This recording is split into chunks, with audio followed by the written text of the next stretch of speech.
Hey, how's it going everyone? Welcome back to a new video. In today's video is what if Naruto was a mute. On a cold day, when Naruto was 5 years old, days before entering the academy, villagers broke into his apartment to beat him up. They shouted at him, called him names, hid him in every place imaginable, but one took it too far. One villager took out a kunai, he must have owned a weapon shop, and destroyed Naruto's vocal cord by cutting his neck. Naruto tried to scream out in pain, but no sound came out. Minutes later, as the beating continued, Hiruzen finds out and saves Naruto along with the Anbu. Hiruzen is absolutely furious and cannot stand what has just happened to Naruto. These villagers get punished, and they get punished severely. They get sent to Ibuki in the interrogation department. The Anbu take them away, and Hiruzen picks up Naruto. Naruto is crying, tears are falling out his eyes, but there are no sounds coming from his mouth. Hiruzen rushes him to the hospital, hoping maybe he can be saved. But the doctors say there's nothing they can do. His vocal cord was destroyed the moment that kunai went through it. Hiruzen had hope that maybe just the Nine Tails could help, but even the Nine Tails chakra couldn't regenerate his vocal cords. Naruto from this point onwards cowered away and spent all of his time immersed in books. He tried to practice chakra control and learn as much as possible from such a young age. 3 years later, and Naruto is 8 years old. He has no friends in the academy because everyone thinks he's weird because he doesn't talk. Naruto, being able to hear just fine, is able to comprehend everything that is being taught in the academy. Teachers bully him for not only being the Nine Tails but for also being a mute. The only exception is Iruka, who teaches him just like any other student. Naruto, being well behaved in this timeline, isn't scolded by Iruka, unless he falls asleep or is engaged in some other activity like reading a scroll.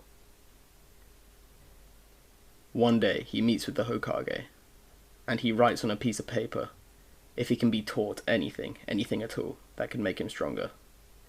The Hokage knows that Naruto has been practicing, because he watches him, keeps a close eye on him ever since the incident.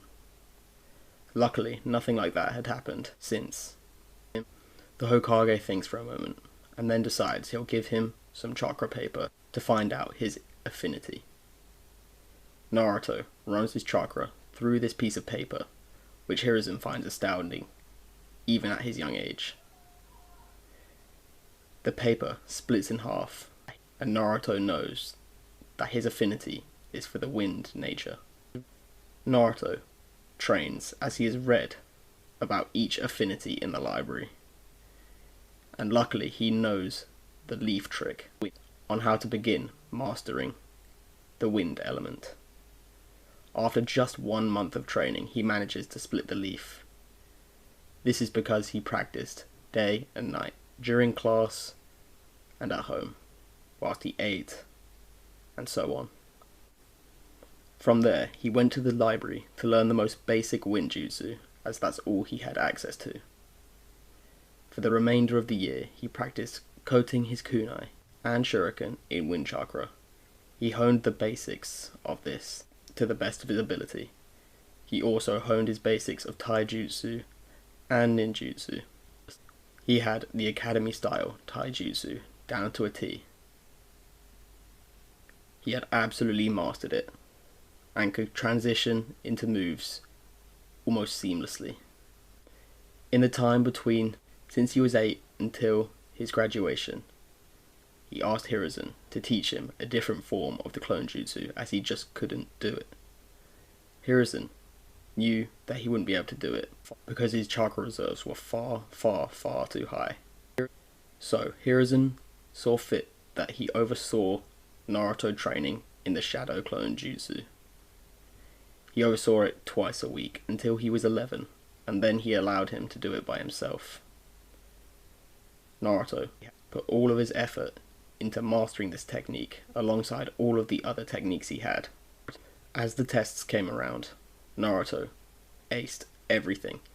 He got 10 out of 10 on the kunai and 10 out of 10 on the shuriken. In the test, he got almost every single answer correct apart from a few genjutsu questions. Naruto couldn't perform genjutsu as he had never really tried, as it wasn't required. He noted this and said he would practice to himself. When the final examination comes around and he has to perform the clone jutsu, he uses shadow clones instead and is able to pass the exam. This means that Mizuki doesn't try and attempt to get Naruto to steal the scroll of sealing. Instead, he chooses to try and steal it himself, but is caught relatively easily. Orientation comes around not long after the final test, and Naruto walks in and sits at the back. Sakura and Ino quickly follow behind him, and they're arguing over who would be paired with Sasuke. Sasuke is sat by himself, and Ino and Sakura try to sit next to him. Naruto looks at Sasuke and feels a little bit of pity, but then again, he doesn't actually care. Naruto only cares about getting stronger. He wants to be acknowledged by the village, by the villagers. He wants to be Hokage. Would they even accept a mute Hokage, he wondered. Naruto thought maybe he'll bring that up with Hiruzen. Naruto decides to fall asleep whilst waiting for Iruka to arrive. 10 minutes later, Iruka shows up, shouting at Ino and Sakura for being far too loud and pestering Sasuke. Naruto sits up and gets ready for Iruka's speech. Iruka tells everyone that he's proud of them for passing the examination. Iruka looks around the class and says, "I wish you all the best of luck in your future endeavours, and I am proud to have been your sensei." And with that, he then began to announce the teams. Team 7, Sasuke Uchiha, Sakura Haruno, and Kiba Inuzuka. Team 9, Ino Yamanaka, Shikamaru Nara, and Choji Akamichi. Finally, Team 10, Shino Aburame, Naruto Uzumaki, and Hinata Hyuga. Naruto looked up, and 1 second he looked at Hinata, and the other he looked at Shino. These would be his future teammates. He wondered how well he would be treated. Would his sensei care? He wasn't sure, but he hoped for the best. Team by team, the sensei came in and collected the teams. Finally, only Team 7 and Team 10 were left. A lady with black hair entered the room, her eyes scarlet. "Team 10?" she called out. Naruto looked up and saw this lady. It seems this is his sensei, he thought. He got up, as well as Shino and Hinata, and they followed her out the door. She took them to a remote forest and looked at them. "Now then, let's start with introductions then," she said. Naruto's eyes widened. He was mute. How was he supposed to give an introduction? His sensei, identified as Kurenai, spoke up first. "My name is Kurenai."